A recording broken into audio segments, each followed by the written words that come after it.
Hi there, my name is Maddie. I recently graduated from college, and for the past summer, I traveled around the US to different major cities to explore and spend time with friends and myself. Subscribe to join the adventure and enjoy! This video is the compilation of all of my summer travels. Honestly, even though it was only 3 months, it feels like I've lived through a whole new world. With everything that's going on, it hasn't been easy making plans and then needing to change plans again on the spot. But in the end, everything worked out in some shape or form, so here it is, my summer travels of 2021 in a nutshell. 8 cities in 8 weeks. Alright, so let's just start by talking about the basics. Where exactly did I go? So I did start off the summer on the West Coast because that's where I went to school and where I graduated, and I started by going on a road trip with my roommates. And then after that, I flew to Seattle where I did some hiking, some glamping, some nature things, and also some touristy city things as well. A lot of those videos and what I did are also up on my channel from a couple of months ago. So check them out if you want to, and if you want to just see what I've been up to. And then after that, I flew to New York, where I started my couch surf airbed journey, as well as my travels on the East Coast. After New York, I hit up Boston, DC, Baltimore, Philadelphia, and then I flew down to the South where I traveled around Atlanta and New Orleans. The second thing I want to talk about is why exactly did I pick these places and these cities specifically? Well, for the East Coast, I've never truly lived or really traveled there before, so I wanted to challenge myself a little bit. And specifically, I chose not to go abroad just for COVID reasons and just for safety reasons and not really wanting to be stuck in a foreign country. So I did stick to domestic travels. And I'm still really happy with it, and I'm so glad I was able to hit all of these places. Alright, so how did I get around to and from between these cities? It was a mixture of both flying and taking the Amtrak, and one time I took the bus. Growing up on the West Coast, whenever you travel, you always rent a car, you drive your own car, or you fly. And so to me, the Amtrak was something that I was not used to. And honestly, my initial impression is that the Amtrak is old, inefficient, and outdated, which is not completely false, but honestly, the Amtrak was not that bad, and sometimes it was super, super cheap. I think something else that I realized about the Amtrak that is definitely a huge bonus is that a lot of times those stations are a lot more centrally located. So they're really close to the downtown of the city that you're going to compared to the airport, which means that you can save a lot of time and money with that commute between and to and from the airport. Another thing I want to talk about really quickly is how did I have the time to travel full time? And so, like I mentioned, I had just graduated from college and I started full-time work in 3 months. So during this awkward buffer period, aka summer vacation, because my family's abroad and I was unable to go home just for logistical reasons, I wanted to take this time to travel and to just go to places and see places and do things that I've always wanted to go and visit. Alright, so now that we've established that I have this 3-month gap where I can do basically whatever I want, why exactly did I choose to travel? Well, one really big reason is this would be the last long break that I would be able to have. Unless I, quit my job or if I go back to school, which both, who knows, maybe it will happen, but that's not what I really see for the very near future. The second thing is this would be my last summer vacation / summer break, and I just really wanted to make good use of it. The third thing is we already spend so much of our time working, and I'm basically going to be working for the rest of my life. So why not just take this chance to take a break and get some rest and do something fun? And I just felt like I deserved it. And so why not this is something that I want to do, just go out and do it.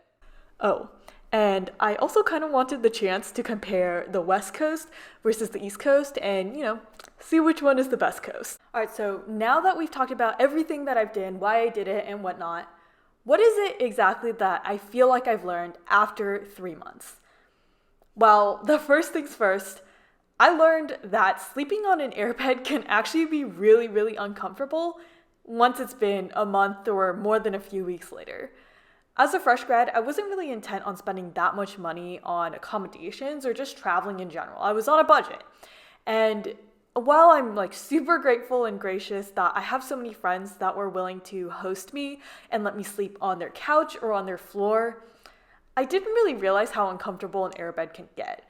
I think the moment I realized this was it was about a month into me sleeping on either a couch or an airbed.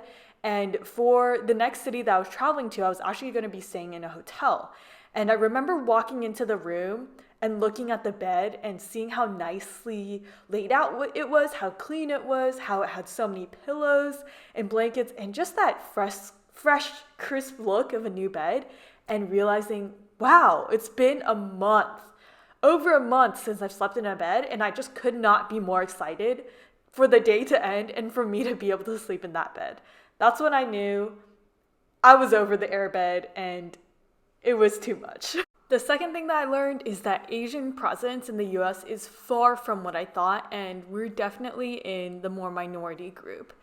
I think growing up in California and on the West Coast, and also going to high school in Taiwan, I was just always surrounded by Asian people and Asian culture, and so it never really made me feel like I was ever in the minority. But traveling to a lot of these bigger East Coast cities and being in a lot of them where there is very little Asian presence, I think made me just really internalize how Asians are a minority in the US. And I think it made me better understand Asian American presence in the US and what it really means to be Asian American, especially if you grow up in an area that is not as Asian populated as I have been. And so I think it was just a really eye-opening experience, realizing this aspect of my own culture in this country that I've spent most of my life living in. The third thing that I learned is that eating is not as important as I thought it would be. And I'm not saying that I don't like eating, I don't enjoy restaurants, and I still love good food, but I thought that eating would be a really big part of my journey. Like at every single spot, I just had to eat what it was known for. But instead, I came to realize that number 4, something that I enjoy even more is activities. I think when I look back on my travels and I think about each individual cities, there were some cities that I went to where I did special activities, or I went out of my way to do something that was different or a little bit more interesting and more active. And when I look back, those are really the highlights of my trip. I think it's maybe because it was the summertime and I just really enjoyed being outdoors and in nature and doing different activities. But I think it just kind of spices up the trip a little bit, because sometimes when you're just going to really amazing restaurants, unless the food there is truly different from anything else that you could have ever had, I felt like it was the activities that made the city stand out, or my experience really differentiated from another city that I had just been to.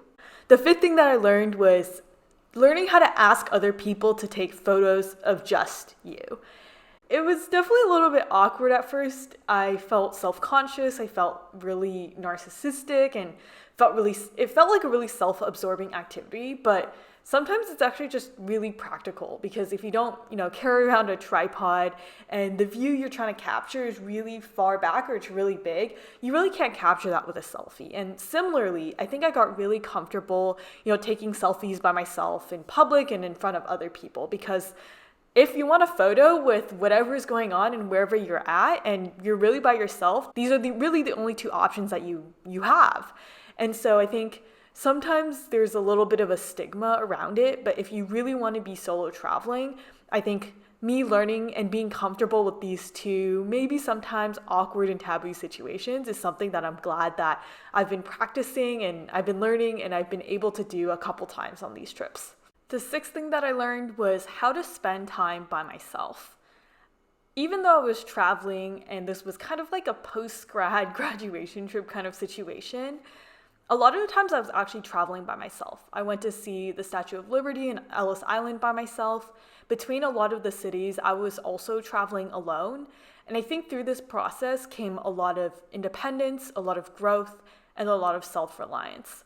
I think when you're traveling alone, you really have to learn how to be confident in being able to navigate the world by yourself. You have to be able to ask for help by yourself, and you just don't have the same support buddy or support buddies you have when you're traveling in a group.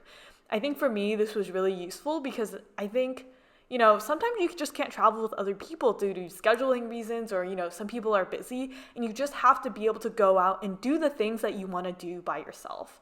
And so I'm glad that through this trip, I was able to further practice this muscle of solo traveling, and hopefully it will make me a lot more confident in the future when I want to travel by myself, maybe in a foreign country or somewhere that is a lot more different than from what I'm currently used to. The highlight of my summer wasn't just traveling to all these different cities that I've never been, the things I've seen, the people I've talked to, and all the great things I've gotten to eat.